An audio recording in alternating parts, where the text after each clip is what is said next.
चुनावी मौसम में नेताओं का रैलियां करना, जनसभाओं को संबोधित करना आम बात है, लेकिन किसी राज्य के विधानसभा चुनाव के प्रचार के अंतिम दिनों में अगर पार्टी के सबसे बड़े चेहरे रथ यात्रा पर निकल रहे हैं तो इससे समझा जा सकता है कि पार्टी विधानसभा चुनाव के प्रचार में कोई कोर कसर नहीं छोड़ना चाहती। हरियाणा लोकसभा में राहुल और प्रियंका हरियाणा विजय संकल्प यात्रा पर निकल रहे हैं। यह 30 सितंबर से शुरू हो चुकी है और 3 अक्टूबर तक चलेगी। तो वहीं बीजेपी की तरफ से यूपी के मुख्यमंत्री योगी आदित्यनाथ और उत्तराखंड के मुख्यमंत्री पुष्कर सिंह धामी ने भी भिवानी और जिंद में जनसभा को संबोधित किया। बता दें कि हरियाणा के विधानसभा चुनाव में प्रचार के गिने चुने दिन बचे हैं। 3 अक्टूबर की शाम को 5 बजे राज्य में चुनाव प्रचार थम जाएगा। ऐसे में पार्टी चुनाव में पूरी ताकत लगा रही है। अंबाला में जनसभा को संबोधित करते हुए कांग्रेस महासचिव प्रियंका गांधी वाड्रा ने कहा, यहाँ का किसान पूरे देश का अन्नदाता है। आपने आंदोलन किया, आपको कहा गया कि एमएसपी मिलेगी, आपके साथ विश्वासघात हुआ, नौजवानों को रोजगार नहीं मिला। आपने देखा कि हाल ही में ओलंपिक में क्या हुआ। सरकार आपके लिए कुछ नहीं कर रही है, एक भी भर्ती नहीं होती है। यहाँ का किसान इस पूरे देश का अन्नदाता है।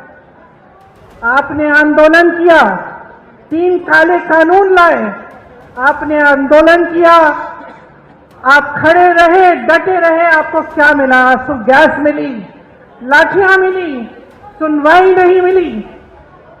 आपको कहा गया था कि एमएसपी मिलेगी।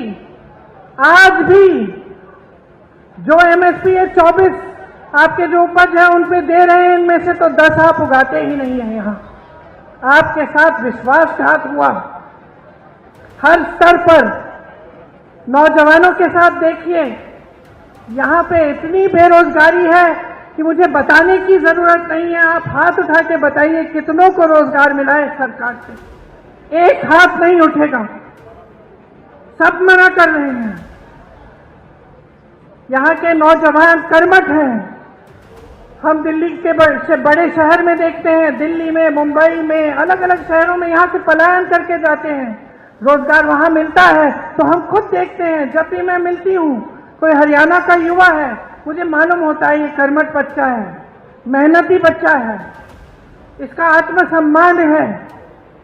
लेकिन हरियाणा के अपने प्रदेश में जो 10 सालों से सरकार चल रही है, उसने इसका भी सम्मान नहीं किया। नौजवानों के लिए क्या मिला?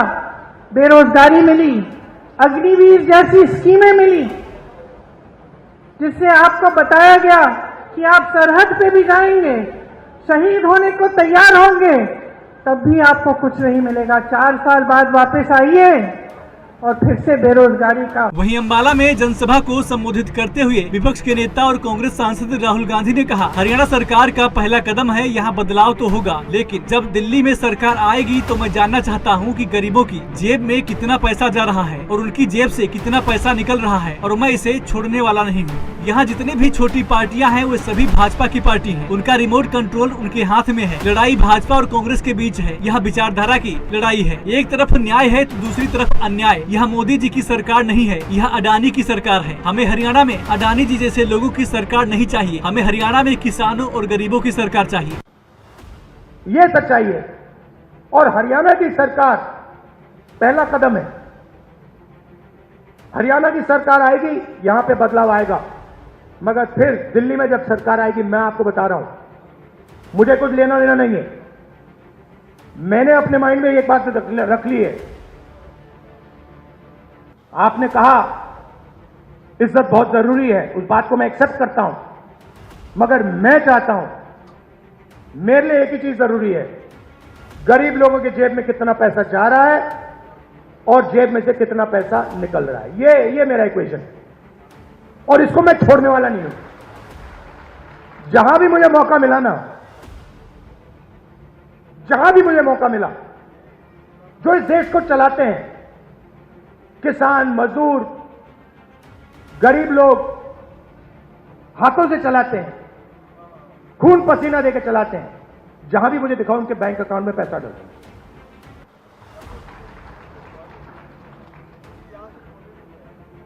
ये मैं आपसे कहना चाह रहा था।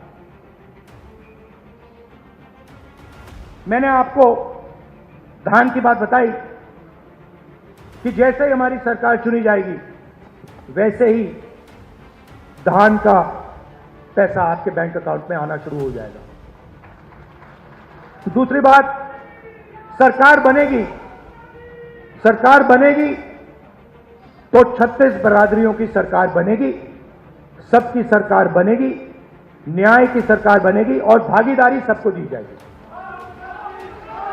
और आखिरी बात, ये जो बीच में इंडिपेंडेंट पार्टी आ रखी हैं, छोटी छोटी पार्टियां हैं, ये सब बीजेपी की पार्टी है।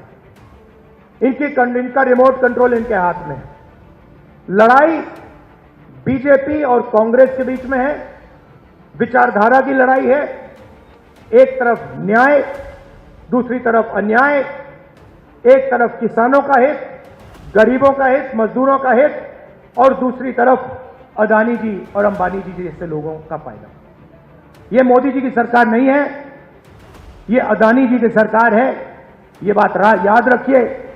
और हरियाणा में अदानी जी जैसे लोगों की सरकार नहीं चाहिए, किसानों की, मजदूरों की, गरीबों की सरकार चाहिए। भिवानी में जनसभा को संबोधित करते हुए उत्तर प्रदेश के मुख्यमंत्री योगी आदित्यनाथ ने कहा, आपने हरियाणा में पिछले 10 वर्षों में देखा होगा कि डबल इंजन की सरकार के कारण आज यहाँ कनेक्टिविटी बेहतर हुई है, अच्छी सड़कें बन गई हैं। तो वहीं जींद में जनसभा को संबोधित करते हुए उत्तराखंड के मुख्यमंत्री पुष्कर सिंह धामी ने कहा, पिछले 10 वर्षों में हरियाणा की तकदीर और तस्वीर बदली है। हरियाणा में बहुत मजबूती और ईमानदारी से काम हुआ है। आपने 10 वर्ष के अंदर हरियाणा के अंदर देखा होगा, डबल इंजन सरकार के कारण आज यहाँ पे कनेक्टिविटी बेहतर हुई है, अच्छी सड़कें बन रही है, चाहे वहाँ रोड कनेक्टिविटी हो, एयर कनेक्टिविटी हो, IIT, IIM, AIIMS, 1 district 1 medical college के निर्माण का कार्य हो, या फिर विकास के साथ साथ हर घर नल की योजना हो, या फिर